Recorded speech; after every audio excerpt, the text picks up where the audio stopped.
Sumangkot sa Apostle Paul sa aton, who shall separate us from the love of Christ? Hindi pala ang tribulation ang ginatawag. What is the meaning of tribulation? Amo bala ini ang mga pagtilaw sa aton nga kabuhi, aton hardship nga aton ginaagyan. Sometimes hindi nato malagawan nga as a human being, nagaagi kita sa sining mga hardship because sometimes sa aton yung mga konsekwensya sa aton mga ginapaubra or ginapaagi kita sa Ginoo sa muna ang mga hardship to strengthen our faith to Him. But utod, I would like to remind you nga si Jesus Christ naghambal sa John 16 verse 33, these things I have spoken unto you that you might have peace in me. In the world you shall have tribulation, but be good cheer. I have overcome the world.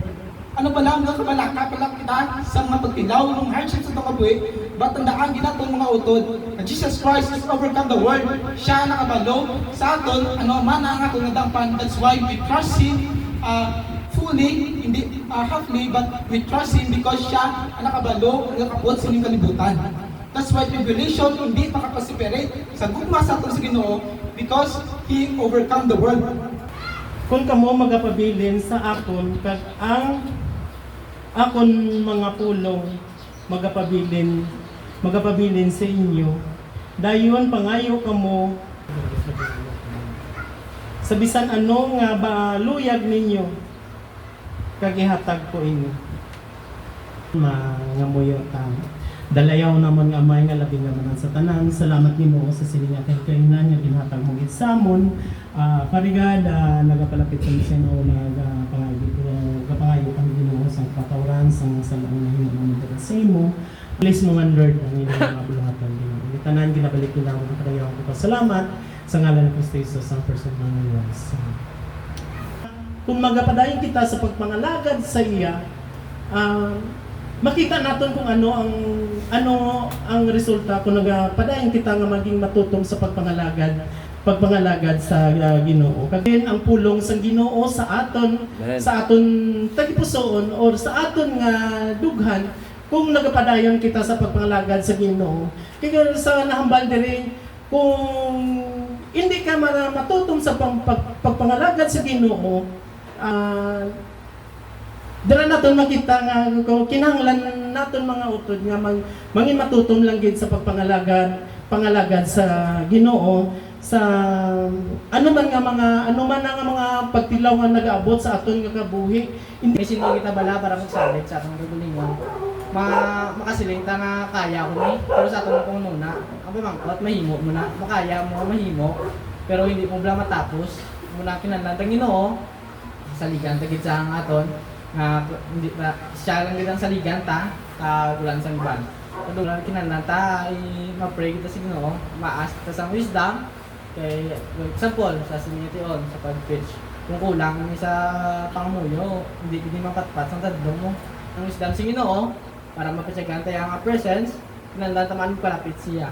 Sa kung wala niyo nga talubangdan, ang akong ginagamit nga mga supporting verse is about April. Una, abide in God daily. Makita ta na sa John 15 verse 4. Kedua, pray without ceasing. Ara nga sa 1 Thessalonians 5:17. Tatlo, rest in the Lord. Ara sa Psalms 37 verse 7. Philippians 4:13, I can do all things in God. And from 3 verse 6, let the Lord lead the way. So, let God be or let April be. Munang ginibutang ko na din, ako nang April, huwag niya April, so nag-pray siya multitudes. Nga ginambalya dire ini nga nga passage nga give not that which is holy unto the dogs. Una nga gingamit ini Jesus Christ ini nga palanggiran sa mga tao.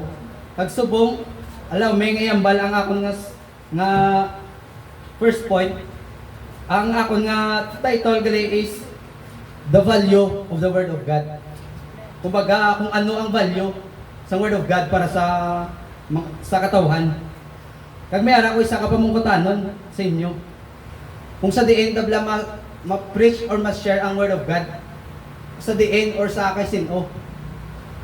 first na ano ng sa hindi ubog. Kaya ang ubog, ang ilang nga pamisaron is wala sin ano bla ng kumbaga lango bla sa ano kumbaga do wala sin tsakto nga kung ano lang ila paminsaran is mambal nila.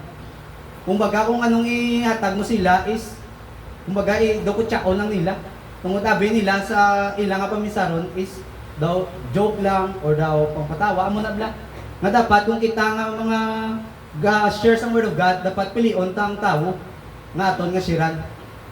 Nga hindi ubog kag sa mga unbeliever, sa mga wala nakakilala sa Diyos. Muna dito naman i-preach black nga kung ano ang value sa word of God sa aton. Kag sa ano, kag sa tao nga may interesado. Kaya may ara kaya tao nga siran mo lang is kumbaga do wala interest lang nga sa pagpamati sa pulong sa Ginoo. Amo na nga hindi nila ma-appreciate or hindi nila makita kung ano ang value sa word of God, kung ano kadako nga kung ano ang kadako ang value sa word of God. Amo na nga gingamit ni Jesus Christ ang pearl. Kaya kung ang pearl or bulawan is kung idalon mo sa ano sa isa ka pawn shop is mahal. May nga kung dapat kung kita ga siya word of God nga dito ta sa tao nga may interest kay makita nila kung ano ang value sa isa ka bagay or word of God sa aton nga tigipuson nga dito makambal sila blang ay amo na dapat ang appreciate dapat makita ta ang value kung ano kadako ang word of God nga makabulig sa aton nga kabuhi. Kag sa tao nga may ano sa first grade ang tao nga may kung sino ang may depression or anxiety dito pag kita makabulig sila ginang right gid nga person para maka-share the word of God. E kung sinong tawa mo na, kay kung ang tawa nga may depression is galong na sila nga tapuson nila kabuhi, nga dolan sila gasa, nga dudiri na lang ko, namo mo na lang nga bagay, nga dito na dapat i-pursue dayon nga maka-share word of God, nga makabulig ta, even though nga amula na is makabulig tabla sila, nga makadugang sila encouragement, sa pagpadayon, sa pagpangamuhi, sining nga kalibutan. Amo na nga mga utod, dapat, kung kita ga share word of God, tanawon ta ang mga tao nga aton nga ginasiran.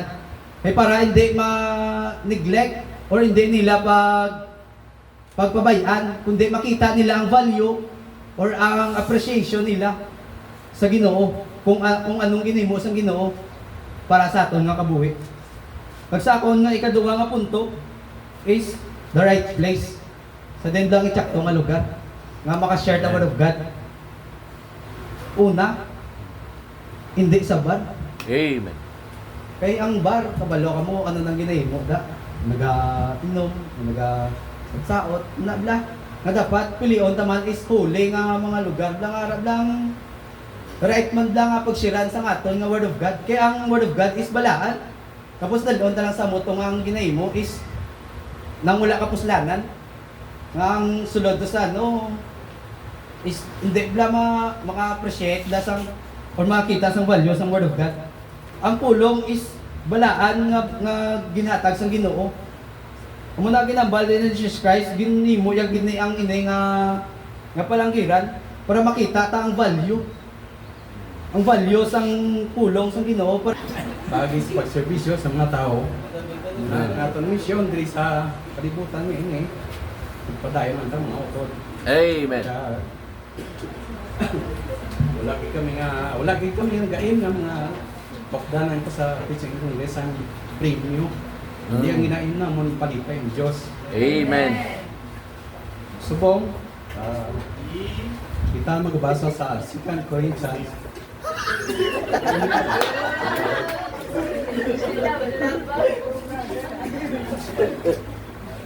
Yung bersikulo, binabasa natin mga utod, nag-explain kung paano naging nakabuluhan ang sakripisyo sa Church of Macedonia. Mga members nito sa church. Tungod bisan aras na sa mapudlay nga pagkilaw, Yes. ang busilak sa ilang nga kalooban para sila makabulig sa bulatan sa Diyos especially sa missionary journey of Apostle Paul. Magahimo sila sa paagi para mapakita nila ang ilang suporta sa mga buluhaton ni ginatag kag ginaobra ni Apostle Paul.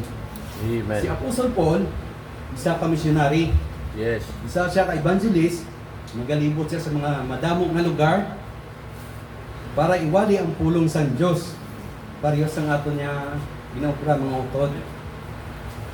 Ang hamba sa 2 Corinthians chapter 8 verse verse 2, how that in a great trial of affliction of their liberty, isa na mga membro ang mga sililin ba sa church, hindi sila manggaranon, ara sila ang pinakamabudlay ng pagtilaw, pero ara sila ang abounding grace ng Diyos.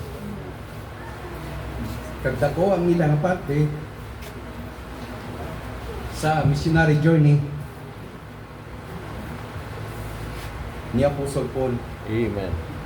Manami ini nga mga halimbawa ang mga tao. So why we sacrifice to minister? Nga kita nagasakripisyo para magserbisyo kita sa mga tao. Isa sa mga rason, mga utod, bisan kita nabudlayan in financial state, Mm. in our financial status, manggaran kita sa pagpangalagat. Amen. Sa singation ang butalon na kamo sa text nga John 14:6.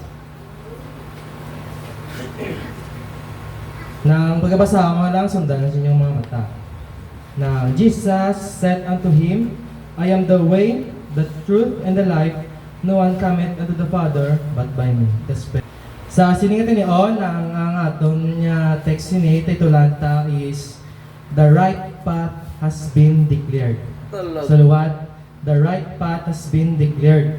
Kaysa sininga text, nagwa ni ang I am the way, the truth, the life, because kay Thomas, nagapamangkot kay Kristo.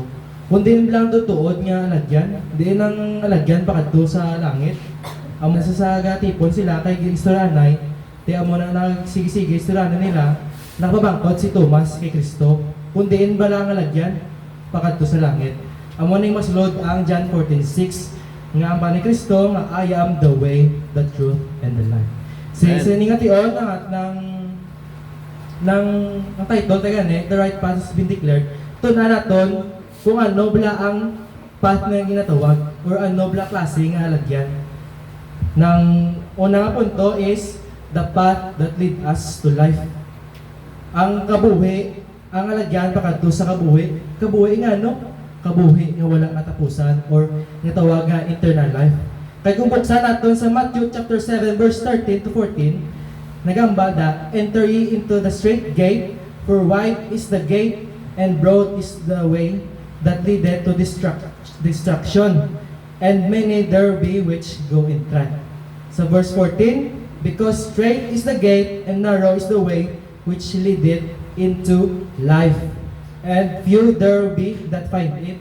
Amo nibla sa aton, kung ikaw gaagom sang kabudlayan or ikaw gaagom sang ano bla nang itawag nga do ka ikaw na permig na matayan sang mga unbeliever na bangod nga sa imo nga gawe nga dukis siya mando mo na bla budlay di ba? Pero amo na ang alagyan or kumbaga blagi na represent nga ara ka sa tutuod nga alagyan or pakadto sa nga tawag nga life or internal life nga gitawag.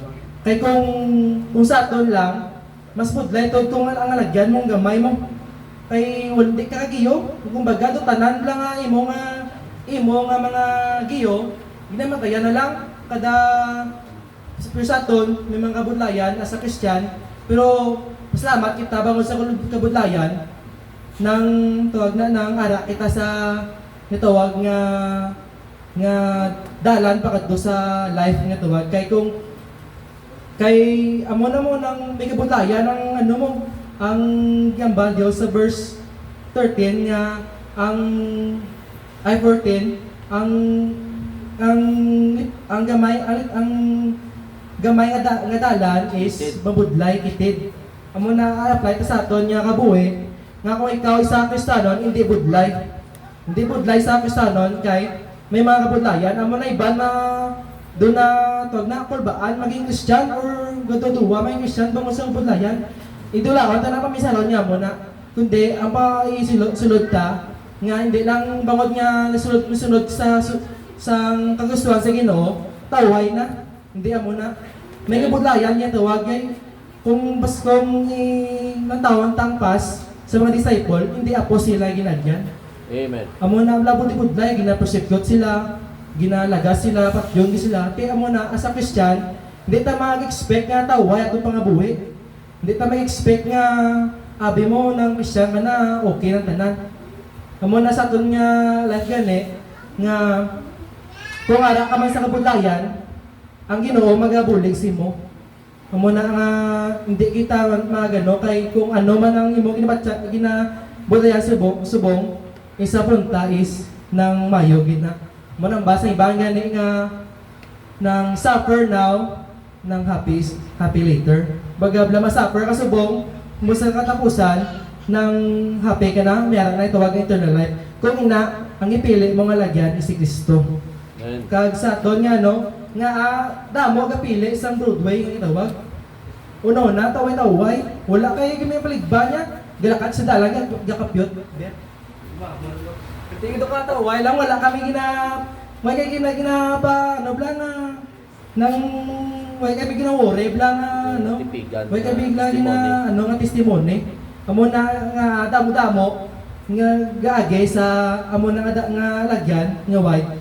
Kay bangon tuoy taway, wala gid siya sa vlog sa dalan. Kag napiaran nyo, kung magsunod ka sa kabuton sa Ginoo, ara din masunod ang problema. Pero hindi ta magproblema, kaya ara tikta sa tsakto nga dalan. Amen. Amen. Remember then, Amen. amo na nang gitawag nga ang dalan pakadto sa life or eternal life nga tawag.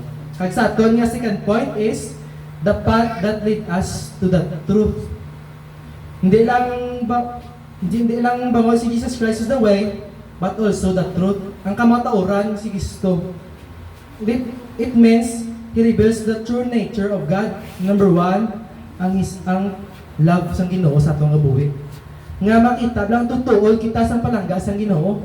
Ang natabo ni God sila mama, ano lang to ya, ng disiplina, nga balik, or baga ng reminders nga ano ka mo sa Ginoo ng dagop kay palangga ang sa Ginoo. Amen. Hindi ka mo gusto sa Ginoo makakadto sa impierno.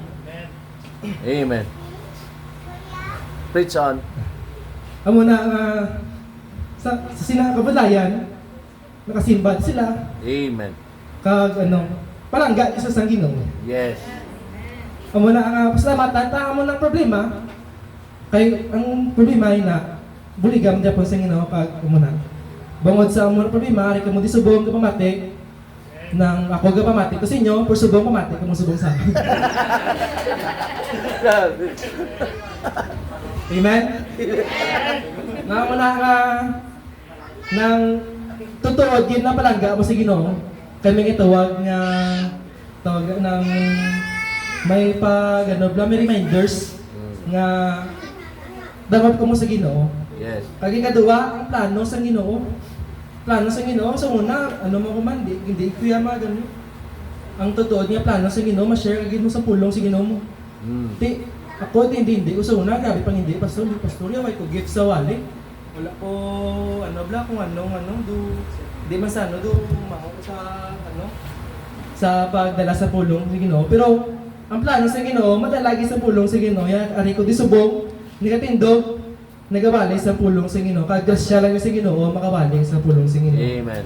Kag ang katatlo is ang promise sa Ginoo nga tutuod. Anong promise siya? Is ang eternal life nga tawag. Amen. Amo nang tutuod nga plano sa Ginoo nga imbes ikaw magupod sa kaway, palayo ka sa Ginoo or i-deliver ka sa ginatawag nga ng impierno.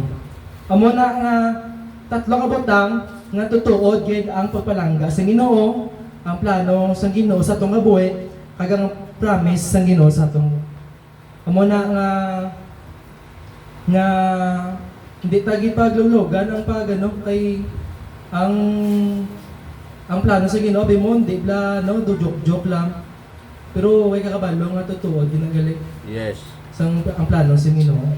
Kag nga ang truth because the truth will set you free. Amen. Ala sa John 8:32 kung basahan niyo da. And you shall know the truth shall make you free. Taway, wala ka problema. Hindi ka na blama, taway na, wala ka problema. Kaya bangod, nakita mo na ang kaluwasan nga tawag. Mo na si Kristo ang inambaya sa John 14:6 nga I am the way. Kag sa aton nga pangabuhi, iyo po tagit ang Ginoo sa aton madadlaw. Amen. Kita mga Kristiyanon, so sa aton nga conclusion is as a Christians, we must spread the truth and the life. Kaya because Jesus is coming soon. Amen. Mawali kita sa kamuturan kag ang kabuhi nga eternal life. Kag ang ano tagid niya si Kristo lang mismo ang aton ang dalan padto sa langit. Kag